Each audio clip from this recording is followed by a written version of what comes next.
বছরের শুরু থেকে এসআইআর নিয়ে রাস্তায় নামছেন অভিষেক বন্দ্যোপাধ্যায়। একই সঙ্গে ভোটের আগে জনসংযোগও করবেন তিনি। জানিয়েছেন এসআইআর নিয়ে তার তোলা বহু প্রশ্নের উত্তর দিতে পারেনি নির্বাচন কমিশন, এবার মানুষের কাছে সে কথা বলতে যাবেন তিনি। এসআইআর প্রক্রিয়ায় অসুবিধায় পড়া মানুষের পাশে দাঁড়াবেন অভিষেক বন্দ্যোপাধ্যায়। 2রা জানুয়ারি থেকে আগামী 1 মাস রাস্তায় থাকবেন অভিষেক বন্দ্যোপাধ্যায়। 2রা জানুয়ারি বারুইপুর থেকে কর্মসূচি শুরু হবে। পরের দিনই 3 তারিখ আলিপুর দুয়ারে যাবেন। তিনি জানিয়েছেন আগামী 1 মাস রাস্তায় থাকবেন। 15 বছর তৃণমূল সরকার কি কাজ করেছে তা মানুষের কাছে তুলে ধরা হবে। কদিন আগে মুখ্যমন্ত্রী মমতা বন্দ্যোপাধ্যায় হুমকি দিয়েছিলেন এসআইআর প্রক্রিয়ায় একটা মানুষের নাম বাদ যেতে দেবেন না। আর বছর শেষে সাংবাদিক সম্মেলনে তারই পুনরাবৃত্তি করে অভিষেক বন্দ্যোপাধ্যায় বলেছেন কমিশন এখন কার্যত হোয়াটসঅ্যাপ কমিশনে পরিণত হয়েছে।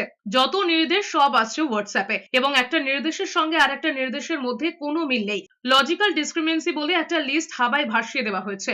কোনো অফিসিয়াল প্রেস রিলিজও করেননি। অভিষেক বন্দ্যোপাধ্যায় বলেছেন বাংলার মানুষের অধিকার কেড়ে নিতে চাইলে মানুষ ছেড়ে কথা বলবে না, মানুষ জবাব দেবে। মাথা নত করতে হলে বাংলার মানুষের কাছে করবেন। একই সঙ্গে অভিষেক বন্দ্যোপাধ্যায় জানিয়েছেন 15 জানুয়ারি থেকে নন্দীগ্রামের সেবাশ্রয় শুরু হবে, তিনি নিজে সেখানে যাবেন।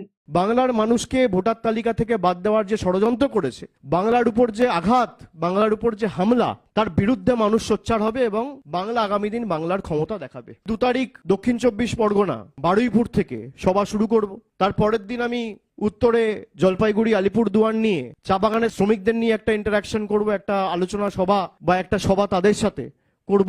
এই কর্মসূচিকে সামনে রেখে আগামী 1 মাস আমি রাস্তায় থাকব।